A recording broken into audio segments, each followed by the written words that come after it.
अगर आप भी चाहते हैं यमुना म्यूजिक के ऑडियो वीडियो सबसे पहले आप तक पहुंचे, तो हमारे चैनल को सब्सक्राइब करें और साथ ही साथ बेल आइकन को दबाना ना भूलें, ताकि सभी वीडियो आप तक पहुंचे। धन्यवाद।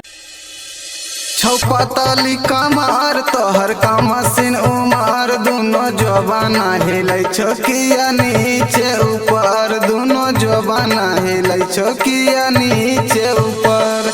चुम्मा चुम्मी कर भी तो सवाल भजे तो, छौरी 52 गज के लहंगा पर बवाल भजे तो, छौरी 52 गज के लहंगा पर बवाल भजे तो।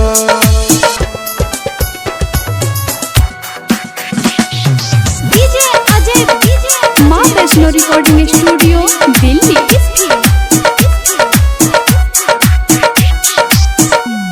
फिगर बा तोहर बेस्ट, 36 के तोहर चेस्ट, पहले अंगूरी घुसा के छौरी करबो हम टेस्ट। लगतो हमार हथौरा भीतर लाल भजतो, छौरी 52 गज के लहंगा पर बवाल भजतो, छौरी 52 गज के लहंगा पर बवाल भजतो।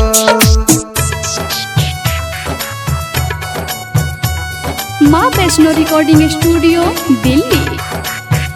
तोरा देखते हो छो फील व्हाइट, हमर हो छो नील, एक पे टाइम देखे छौरी गे अनहरिया में मिल। कली तोहर दोनों खिल के गुलाब भजतो, छौरी 52 गज के लहंगा पर बवाल भजतो, छौरी 52 गज के लहंगा पर बवाल भजतो।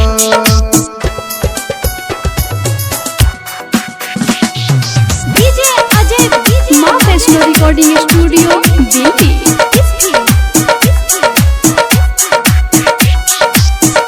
कहो सोनू अंकित हमरा कर भी जे चित, गायक विभाषा बिहारी से पैबही नहीं जीत। छौरा बुझत मनीष बात कमाल भजतो, छौरी 52 गज के